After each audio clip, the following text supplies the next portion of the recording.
एक खबर बॉलीवुड से आ रही है और वो खबर ये है कि धमाका नाम की एक फिल्म है कार्तिक आर्यन की, जो एक Korean film the terror live पर आधारित है। उसे नेटफ्लिक्स पर बेचा गया है और उसकी जो डील हुई है वो 135 करोड़ रुपए में हुई है, यानी 135 करोड़ रुपीस दिए हैं नेटफ्लिक्स ने और इस फिल्म को खरीद लिया है। इस खबर से एक बड़ी खबर ये है कि जितनी भी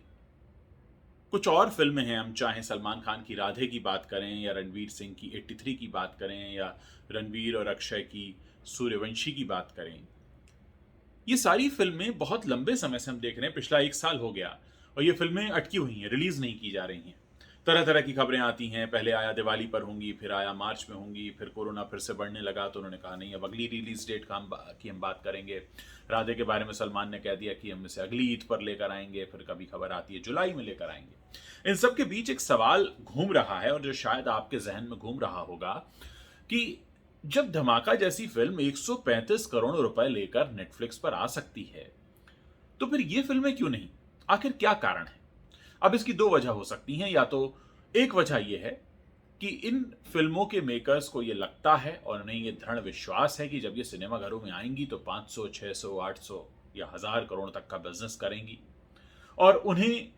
ये रकम जो 135 करोड़ है ये धमाका जैसी फिल्मों के लिए सही लगती है, क्योंकि धमाका जाहिर है एक आउटसाइडर ही कहे जाएंगे कार्तिक आर्यन, उनकी फिल्म है और बहुत बड़ा बजट नहीं रहा, इसीलिए 135 करोड़ में भी मुनाफा कमा रही है। अब ऐसे में सवाल यह है कि क्या इन फिल्म मेकर्स को इस बात का पूरा यकीन हो चला है कि जब ये अपनी फिल्मों को थिएटर में लेकर आएंगे तब लोग पहले की तरह ही थिएटर्स में उमड़ेंगे, और यही वजह है कि ये लोग 8 महीने, 10 महीने, 12 महीने, 16 महीने से इंतजार कर रहे हैं कि कब कोरोना का कहर खत्म हो, थिएटर्स खुलें और फिर ये अपने प्रोडक्ट को लेकर उन सिनेमाघरों में आएं, क्योंकि इन्हें शायद ये यकीन है कि आप जैसे लोग अब भी अपनी मेहनत की कमाई, भले ही कोरोना के दिनों में कमाई कम रही हो, लेकिन फिर भी आप लोग अपनी कमाई इन पर लुटाने सिनेमाघरों में आएंगे, क्योंकि ये बात बहुत हैरान करती है। दूसरी तरफ अगर हम देखें तो ओटीटी का जो रुख रहा है, ओटीटी पर लक्ष्मी बॉम्ब को फ्लॉप कहा गया और कहा गया कि जिस तरह की उम्मीद थी वैसे दर्शक नहीं जुटे। अब ऐसे में एक बात यह भी हो सकती है कि शायद ओटीटी प्लेटफॉर्म्स जो हैं वो बॉलीवुड के बड़े नामों की फिल्मों को लेने में इंटरेस्टेड ना हो, क्योंकि वो आप लोगों का गुस्सा देख रहे हैं, आप लोगों ने कैसे सड़क 2 के टाइम अपना गुस्सा दिखाया, या जब भी बात होती है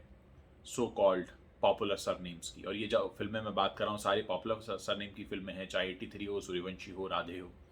तो आप लोग इस पर क्या सोचते हैं? मुझे ऐसा व्यक्तिगत रूप से लगता है कि अभी भी उम्मीदें हैं बॉलीवुड को कि आप लोग उनकी फिल्में देखने थिएटर्स में आएंगे, और यही वजह है कि वो इतना लंबा होल्ड करने के लिए तैयार हैं। खबर तो ये भी थी कि राधे को वो 1 साल तक के लिए होल्ड कर सकते हैं। आप सोचिए कि इतना